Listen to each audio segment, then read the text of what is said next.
You came up with the things that annoy you about me really quickly. Yeah, well, those are constant.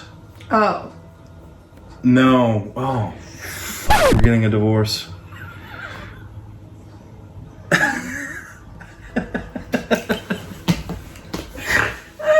I can't pick a thing. Hey friends, welcome back to my channel. Josh and I are celebrating our 10-year wedding anniversary. So we thought we would do a little Q&A for you guys. So I asked over on Instagram and got a bunch of questions from you guys, just random questions. So we're gonna dive right in. Are you ready? I like it, let's do it. Do you think you can handle this? We'll find out. All right. So first I have some just rapid fire questions. So just Turkey. What is what? Turkey. Like, are you the more this or am I the more this? Okay, the shoe game. Yeah, the shoe game. Yeah. Okay, who's the most responsible? Bethany. Yeah, that'd be me. Who's the funniest? Josh. Yeah. Yeah. I think you're more comedically funny than I am. Yeah, I throw a lot out there. Yeah. 99% of it's gold. Yeah. But it's quality and quantity. Mm-hmm. You're kind of like a sneaker. You'll sneak in a real good one. I am organically funny. Like at random. Yeah. Yeah. Yeah. And I'm just hilarious. All right, who's boss here? Bethany. The other dude. Absolutely. Yeah. Who's meaner? Bethany. Ooh. I'm not nice. I always do that. I'm not nice, but I am kind. Yeah. You're a little bit nice and kind, but you're also meaner. I'm way meaner. Actually. Yeah. Yeah. Yeah. Unless we're talking about in the morning. I'm a demon in the morning. Demon. A demon. Who's a better gift giver? Me. Bethany. 100%. Yeah, dude, the greatest gift ever. There's several amazing gifts I've given you. I gave her a blanket I made out of a t-shirt. That was a pillowcase. I am not a Seamstress? I am not a seamstress. No, you are not. It was bad. It was real bad. And then I gave you $5. And that was the year I made you that sign. It's like his grandma embroidered our last name onto like this, I don't know. Like a doily. Like a doily. Yeah. And it's like a family heirloom, and I put it in a frame and did this whole thing, and he brought me home a t-shirt that he sewed into a pillowcase. That's awesome. It smells like me. It was very thoughtful. It's just terribly done. Who caves first with the kids? Probably me. Yeah. Yeah, they're wrapped around. I don't know. You're way more strict with them than I am, I think. Yeah. Yeah. I'm stricter out the gate, but I feel like if we're both like, all right, hey, we're not doing something right now, I'll fold first. Yeah, that's true. Who liked the other first? Me. You did. Yeah. You like me. What? I yearned for you. You yearned for me. Yeah. Yeah. I'm sure we'll get into that. Who said I love you first? Me. For sure. Yeah. I don't even know if that's true, but it has to be. The first time I told you I loved you, it was a mistake, which sounds way worse. But I was leaving your house, and you and your mom was like, "Love you, Josh." And I was like, "Love you too." And then I just stood on your porch like, "Oh crap!" I just said I love you. Thanks. We'll get into it. Thanks a lot. I'm sure. Okay. How did you two meet? We met in high school. So Josh was an Army brat, and I went to like the small town high school outside of, or near, I guess, a military base. Not really outside, but nearby. Yeah, near it. Very early 05. Yeah, so January of 05. He walked into my second hour class, and I said right then, like, that one's mine. I will marry that guy someday. And then I stabbed you with a pencil. And as per usual, I was right, and you were wrong. Because yeah, I got sent to it was a pod thing. Yeah, you sat at my pod. I sat at your pod. My pod of 4. I don't remember why I stabbed you with a pencil. I don't either. But I stabbed you with a pencil. But he did. He gave me a scar on my hand that lasted for until we got right before we got married. So like 7 years. Yeah.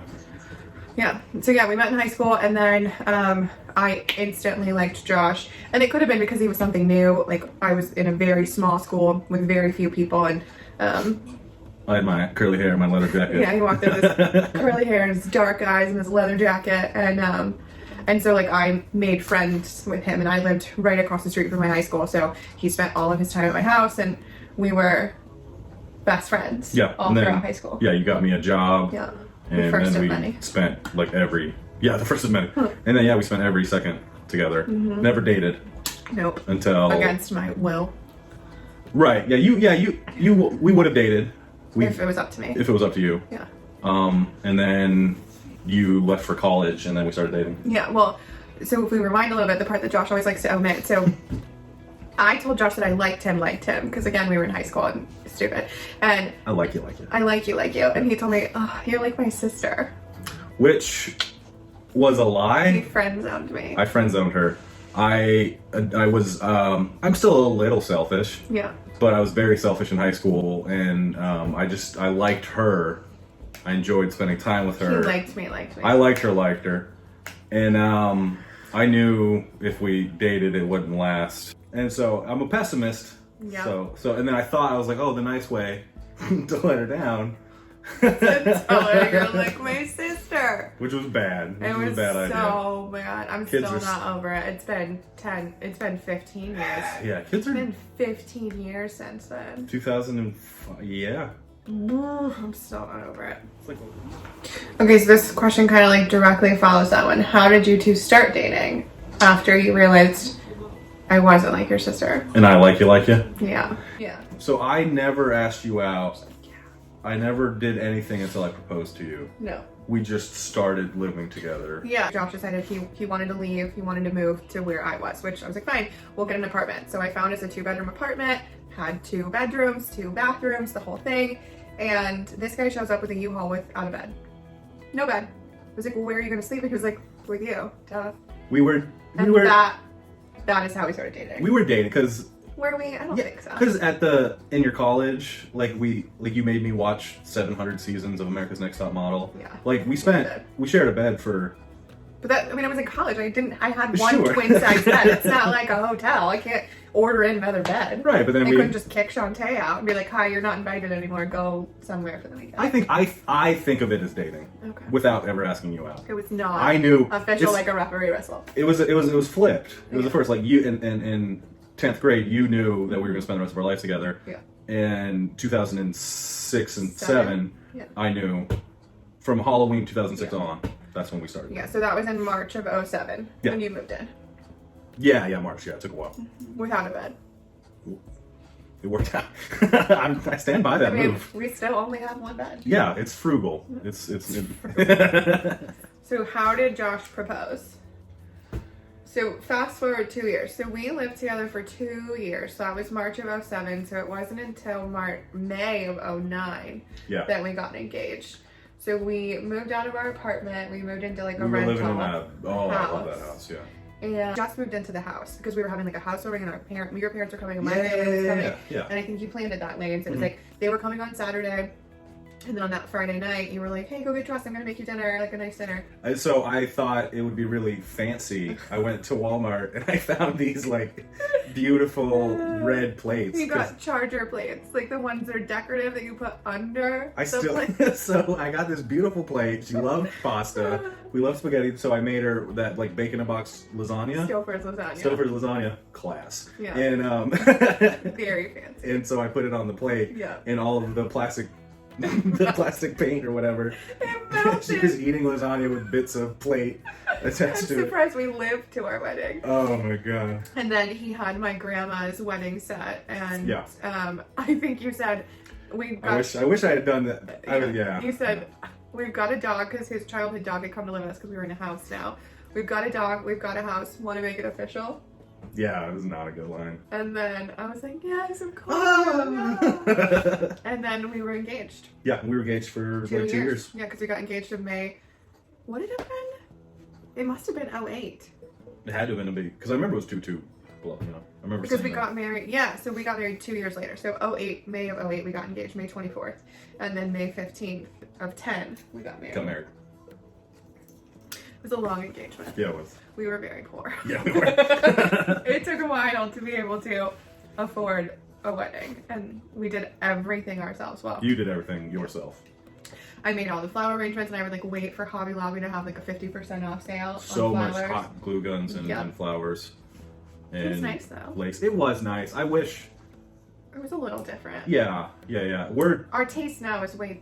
But I mean, we were broke. We didn't have a lot. And I mean, we would do it differently now. Sure. But I'm completely different people. I'm not mad about it. No. It was what it was, and it was ours, and that was that. I mean, we could have gone to the courthouse, and it would have been fine. Absolutely. What are the keys to a successful marriage? Solo days, I think, really helps. Key to successful marriage: don't spend any time together. Yeah. 100%. But yeah, in our situation, we both work at, and we frequently worked at the exact same place. Yeah. And so even before we had kids, you needed a day of the week to just shut down. Yeah. And so Bethany, you'd watch your stories. Pre-quarantine, you'd go and get like your fingers and your hair did. And I went to the movie theater a couple times. Yeah. And it's just nice to not be on, because we're also both like low energy people. Yeah. And so it, like once a week, just shut down. Having a day to yourself. Yeah. Yeah.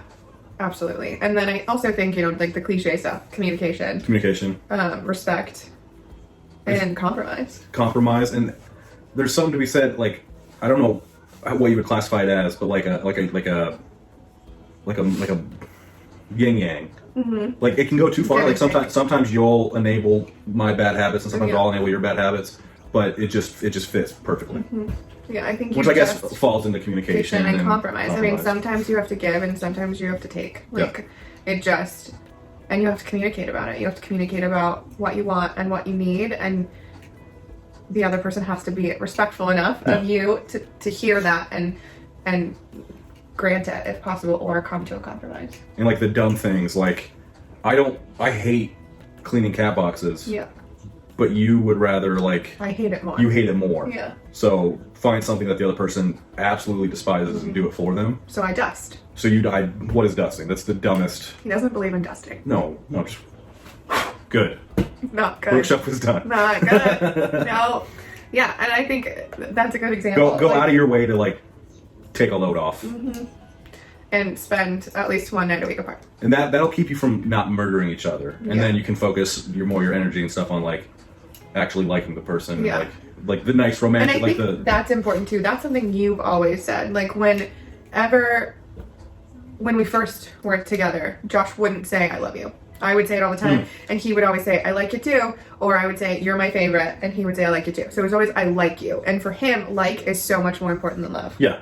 So like the fact that you have to like each other. You have to like each other. Like you can love each other all day long. I hate several people that I love. And still, yeah, exactly. So you have to like each other. You have to like spending time with the other person. You have to genuinely like them as a human being. Absolutely. And I'm quite fond of you. Yeah. Luckily, it just because I like you. Yeah. The only things that I can think of that make a successful marriage is like the dumps, like the cat boxes. And yeah, I think it helped that we were friends first too, for so long. So long, yeah. That like our relationship is based on friendship. Yeah. Like that's the foundation, is that we are best friends, and then everything else was like the walls and the ceiling. Yeah, we generally and the decoration. We generally like want to spend every moment together. Yeah, that helps. Helps a lot, except for 2 nights a week. 2 nights a week. Go away. Go. Next up, how do you overcome difficult times like NICU, trach, things like that? I mean, I think the whole NICU story and the birth story that's a whole other video. Well, yeah, we can go in on that. Yeah, that could take a while, but I think again it comes back to the foundation and communication. Like you just have to talk to each other. And I don't know where. So I've always been very pessimistic, and I've always just like tried to force laughter and like levity into bad situations. Yeah. There's nothing to it but to do it. Yeah. There's nothing I can do about it. No. I can't put them back in you and bake them for another couple weeks. Wish we could have. But yeah, that wasn't an option. I think like you can't just. And this is oversimplifying it, but you can't bog down in what you can't change. You gotta just figure, okay, what can I do to keep myself sane, to keep my wife, to keep whoever sane. Yeah, I think it comes down to embrace the chaos. I think it comes down to you have to accept what you can't control, and you have to just keep putting one foot in front of the other, because you can't. This is the hand you were dealt, and it's what you have to do. You just have to keep moving, and even if it becomes a little robotic and a little numb, then that's what it is for that time. And there were definitely moments where like I had my days where I would just like break down and be like, I can't, and that's when you would kind of like step up and be like, we don't have control. You have to be patient. You have to just keep moving forward because you can't go backwards. Yeah. So, okay, next. What annoys you most about the other? Cabinets. You don't close them. Nope. You don't put your... How much time do we have on this? Is the battery charged? Yeah. No, you're awesome. You don't close cabinets. You don't put toilet paper on the roll ever. So I don't have to worry about you putting it on there, right? No. Because it just doesn't go on there. That's so true. You like you don't put things like when you don't put things away. Yeah. You're really good at a lot of things, and that's annoying sometimes. Like it's a pride point. Like I'm really proud of you. Thank you. But it is also annoying, like when I'm trying to attempt it, or when you're like, Megan, and I'm like, I don't know how to do it. That's annoying. But I like it. I'm proud of you. Okay. What annoys me about you? This is Next question. No, I get to answer. Your pessimism is probably my biggest annoyance in life. I'm not a pessimist. I'm a realist. I'm usually correct. I feel like already, guys, hi, Kat. Catches. I feel like you could rewind and hear him call himself a pessimist like 4 times already in this video. Doubtful. Doubtful. Yeah. Another thing to add to the list is she pretends like she's got this great lockbox memory. Everything is. She's insane. So his pessimism, and then also he interrupts a lot. I have no idea what you're talking about. He's a massive interrupter. And he would say that people interrupting him is one of his biggest pet peeves, but he is literally the worst at it.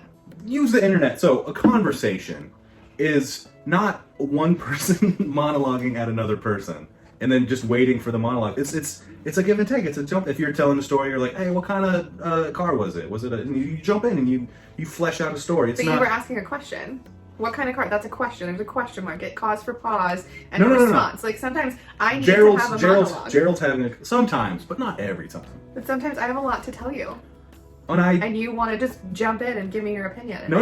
If I'm not asking for your opinion. If I'm jumping in and giving my opinion, sure, why not? But if I want the story to be fleshed out a little bit. Yeah, because I mean, I can almost always guess your opinion because it's the most negative option. Because you're a pessimist, and I hate it. But yeah, that's really it. I think. What else do you do that annoys me? Yeah. No. That's it. I mean, you don't. You're really good at putting things away and picking things up and closing cabinets and stuff like that. And then you kind of let me live. Like you don't make me put the toilet paper on the roll. I don't have a lot of. Yeah. Because I don't have a lot of. Who cares? You're just gonna wipe your butt with it and throw it away. So why do you need to take the time to put it on a little springy thing and then? You need. No. There's a counter right there. No. Set it on the counter. I've grown accustomed to it all. But it's the same. Like I'm not ever gonna dust, and I'm not ever gonna make the bed. Why would you make a bed? True. It's the same argument. Comfier. It is. No, it's not. Yeah, because you're just gonna mess it up later. So you're just gonna throw the roll away. Why are you wasting your time? It's time I'll never get back. That's not how time works. That isn't how time works. Yeah, time always goes. Anyway. So yeah, these are the things that annoy each other. And now we're both annoyed. Thank you. Okay, next question. So this one's kind of a long one. What are things you do as a mom to fill your cup? Things you do as a couple? I feel like as parents, it's easy to lose your sense of self and for your relationship to be put on the back burner of priorities behind kids, house bills, etc. It's a good question, and it's super valid. So I think for me and my mom cup, it's solo nights. Knowing that one night a week and knowing that it's coming and that I have it. That I'm not responsible. I'm off duty. Like, he's on duty.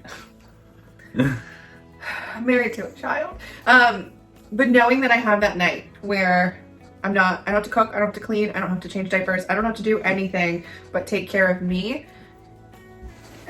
It's so recharging. Like I come back from that night feeling like a better human. And like I can do it. I can make it 7 days to my next night off. And it's entirely guilt-free. Yeah. I think that's a big. I think sometimes I struggle with it, and I know you do too. Like if the babies are screaming, and I think quarantine didn't help because you can't. Because like date night used to you used to be able to like go for a walk or go or not date night but solo night. Mm-hmm. And now you're just like hiding in a closet downstairs and you can hear it not going well, or you can like walk past it and see like everybody curled up on the couch. Yeah, like so sometimes I don't want to do it, but guilt, like a slim guilt. Yeah, but it's diet guilt. Diet guilt, exactly. Quasi guilt. But yeah, that for me is absolutely how I recharge my batteries and make sure that like I'm being the best mom and wife and human that I can be. Is being able to have like 6 hours to myself once a week. Just a solid recharge. It's the best. Okay, and then as a couple. Date nights for sure. And then I think too, even just taking a little extra time out of a couple of nights a week. Like I know we try to do it on like Friday, Saturday. Mm-hmm. If I just stay up 2 hours later on Friday and Saturday night and stay up after the kids go to bed, like just so we can have that time together. Time together without the kids. Little people attacking your hips. Yeah, And exactly. And then nap time too. I feel Nap like we time. take good advantage of nap time most of the time. Yeah. Just Yeah. making sure you take time to just check in with each other. Mhm. Whether it is a date night once a month or a couple of hours. Say like, okay, we're allowed to talk to the kids for 20 minutes. Set a timer and be like honest to that, and then stop talking about the kids because they take up your whole life, and rightfully so, but you are allowed to still be adults who have a relationship that is important to the kids. So maintaining the health of your relationship is paramount. So making sure you're not only just talking about the kids, because I feel like individual it's very parent, easy. spouse. Yeah. Like The relationships have to be separate. Absolutely. And I think taking that time to make sure that you're talking about, like, checking in, like, how are you doing? Like, are you good? Are we good? Are you happy? Or, you know, like, is there anything I can do differently? Is there anything I'm doing that's bothering you or annoying you? We're both, especially you, like, I think you've made me one. We're both very, like, we did this in the NICU a lot, like, give me a grade. So, like, sometimes you need to, like, touch bases and be like, what, solid B plus? Yeah, what, am I a B plus right now? What am I bringing to the table? Exactly. Yeah. What is your favorite way to spend time together? Now, I want to just go somewhere. Yeah. But I don't know if that's always been my favorite. I feel like it probably has. Like, we weren't really able to travel until like 3 years ago. Like, we never went anywhere, and like going places was awesome. It was really fun. And then the hotel, like just hotel weekends. I like to go on adventures. Is what we call it. That is fun. You're right. That's way up there then. That's so, because I enjoy sitting and doing nothing. Yeah. And I enjoy sitting and doing nothing with you. But like that's mostly just kind of like that's what I like to do. Yeah. I like to shut down, and I love movies, of course, or music. But like for things that I want to do with you, I want to have an epic adventure. Yeah. I think I totally agree. What are your most important values as a couple and as individuals that you're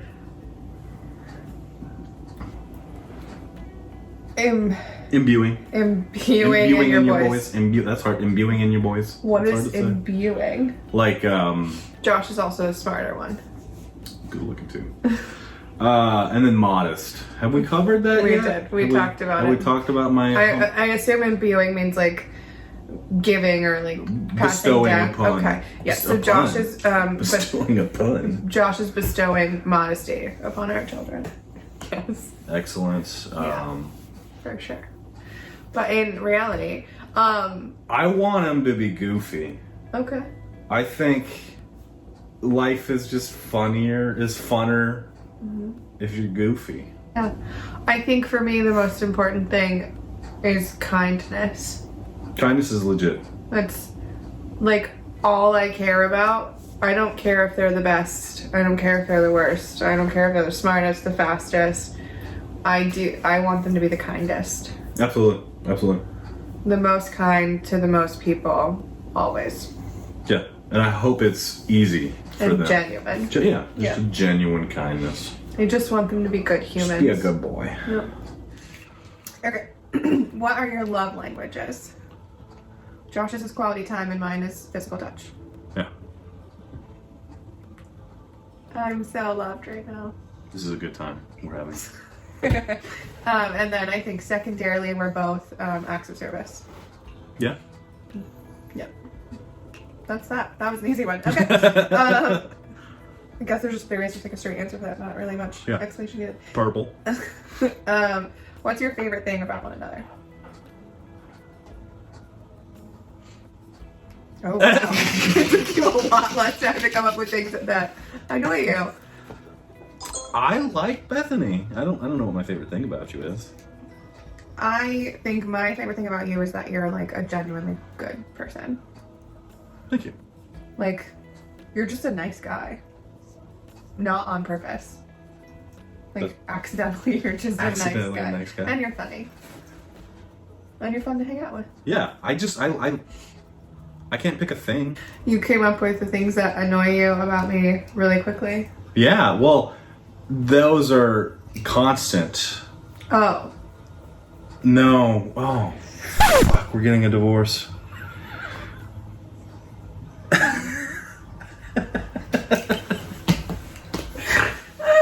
I can't pick a thing. So what's your favorite thing about me? We had to cut because Josh needed a moment. He needed to really think about it. See, remember when I said that, like, I'm not good at buying gifts because I overthink it? I overthought it again. But it came to me. We got there eventually. You did. And so we've already said it. It's just the little things that you make my life fun. That's what I like about you. Thanks. The little adventures and the nice little things you do for me. So it still isn't a one thing you can say. So I stand by my initial confusion and. Okay, 2 more questions. How did you react to the twin news? I was told I'm not allowed to swear. Yeah. So okay. It was early. It was 6 weeks. Like I said, we'll go into the whole like pregnancy, birth, NICU journey in a future video. But essentially, what had happened was we had to go for an ultrasound early, and we went in at 6 weeks. And she was doing the ultrasound. She found the baby, showed us the baby. Oh, cute! And then she goes, "Huh." Not a sound you want to hear. No. With a belly. And I was like, what? And she goes, "There's 2 babies." And I said, "Shut the up." You did. I said, "Shut the up." But she said the word, guys. I said the 4-letter word that starts with an F. Yeah. Yeah. And then I kind of blacked out after that.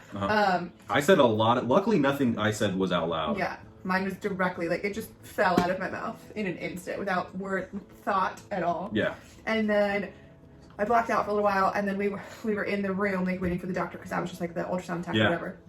And we just laughed. Laughed for like 30 minutes. People were concerned. We were just laughing. Because it was, again, it was, I don't know how it usually works, but it was so, like, I just found out we were pregnant. Yep. And she was like, "You're pregnant twice." Deuces. Turns out. Yeah. Okay. And then the last question, same thing. The last question? Last one, baby number 3. I don't know. I don't either. I think we both. The grass will always be greener on the other side. I think right away, immediately after we had Jack and Mary, we were like, absolutely, we're having a baby, we're doing it right now. Yeah. We wanted to have what we didn't get with them to like go the full 40 weeks. A full term. Do the whole thing. A girl would be I really fun. want a daughter. Getting to hold your baby immediately after they're born. Yeah. Because we didn't hold them for almost a month and a half for Rory and then 2 months for Jack. Yeah. So having all those things. And then I never felt a kick. Yeah. Like all that like stuff. In the belly, like the belly. pregnancy stuff, the late end pregnancy stuff. Like I had just gotten out of like the crummy stuff. I was just starting to feel pregnant. They were just starting to move around a lot. And then it was like, okay, we're done. Yeah. Pregnancy over. So we wanted a baby for those reasons. But I think practically, I don't know that it's in the cards. I think that if we had another baby, we would almost be taking away from the 2 that we have a little bit. Yeah. I think. But who knows? I mean, I want one. I want one so bad. I feel like it would be selfish to have. I just don't know if it's practical. Yeah. Especially with Jack. I mean, we don't know what his future looks like. We don't know what the next 6 months, a year, 2 years, 5 years looks like. For him, we don't know what to expect, and no one can give us those answers. And so, does it make sense? I don't know. Do we want it? Yeah. Yeah. We got the names picked out. Yeah. I mean, we could have 6 more. I want twin girls. Absolutely not. Were I a billionaire? Twin girls. No more multiples. One at a time from now on. Yeah. But. Alright guys, this was so much fun. Thank you for asking us all these questions. Did you enjoy it? I had fun. Good. I didn't know what to do with my hands. No. But we got there. We got there. So thanks for joining in. If you like this video, be sure to give it a thumbs up and hit that red subscribe button for more. We're back every Wednesday at 5 p.m. with more. We'll see you in the next one. Bye. Okay. You're gonna be a problem. I can already tell. Okay. You ready? I'll do it. All right.